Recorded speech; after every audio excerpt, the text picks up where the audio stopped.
Attack on Titan Chapter 91 is out and it starts on a battlefield. Like Kruger said, wars will be waged and new technology will be developed. They have tanks and everything, okay? They have guns, and how are the Eldians gonna compete with this? How are the people from the island of Paradise gonna compete with this? Also, one thing that people need to understand when it comes to history is that when war is fought, people will need resources, and that is when they're gonna raid Paradise and drain all the resources. The question is Paradise gonna be able to counter what they have? Because these people have airplanes and trains and tanks and everything, so Paradise is clearly outmatched because they have just started developing their technology from where it's left off. Since King Reese stopped development of technology, we get introduced to some new characters. Those two are Falco and Colt. So Falco is on the ground dying, and then Colt saves him, right? They jump into a trench, and then it's been stated that they have been at war for 4 years. Some Eldians have been mixed into the army,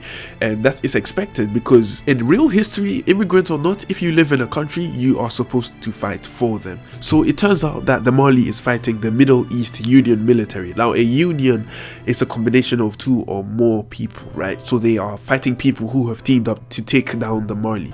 With that being said, the Marley have the Titans, so that gives them an upper hand. There's a group of kids within the trenches who are fighting for the Marley, and it turns out that they are Eldians who have been selected as potential candidates for the next Titan, which is apparently the Armored Titan. So the question is, what happened to reiner? Zeke Yeager's group, who are the Titan shifters, have a name, and that is the Paradise Island Control Force. They are sent there to sabotage and kill everyone on the island, leaving the island with resources which the Marley can take and use it to aid themselves in the war. You can tell how much brainwashing has been done to these kids by the Marley, and this is the same thing that was done to Zeke Yeager.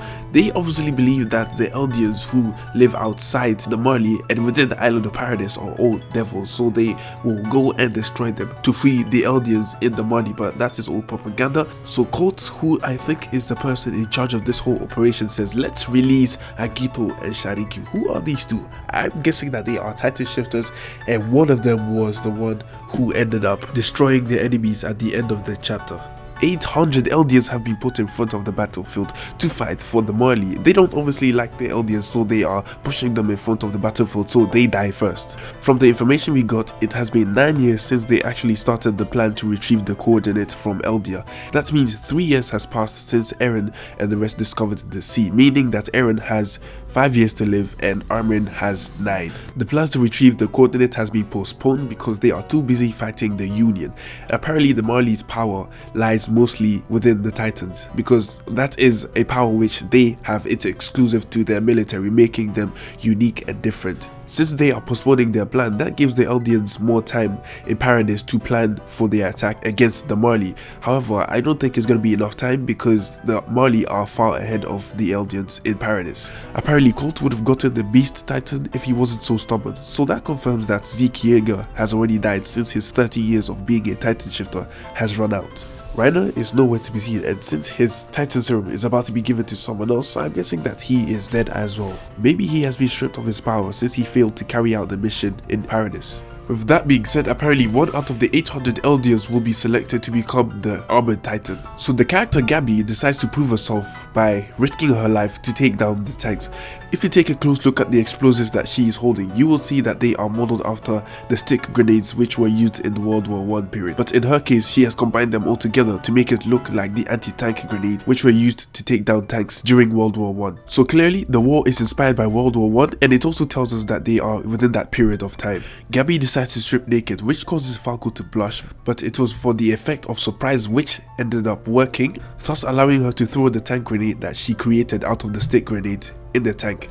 Since she was able to sacrifice her own life to pull off a stunt like that, proves her loyalty to the Marley and definitely will grant her the position of the next warrior. She lands in trouble before, I think the person's name is Gilliard, comes to save him, and apparently he is one of the 9 Titans. His design is kind of cool because it reminds me of a lion. So we have an ape and now we have a lion looking Titan, but then again, maybe it's because of the person's facial features, because if you have a beard, your Titan is most likely to have your facial features as well. And that marks the end of the manga, but let me just talk about a few details that people might have missed. The first most important detail that you might have missed is that Attack on Titan might have been inspired by Germany, since the song, the main theme, is in German, and most of the names of these characters are also German names. The weaponry also used is German inspired, and Colt said that 2 of the Titans are really quick. The first one is what we have seen today, and then the second one must be another Titan which they received from Ymir after she got captured. The uniform Kruger was wearing in the previous chapter seems to be inspired by Nazi Germany's uniforms, and those have been the hints and references made in the chapter so far. To summarize everything so far, Zeke Yeager is probably dead since they said the Beast Titan cannot help them, and Ymir has most likely lost her power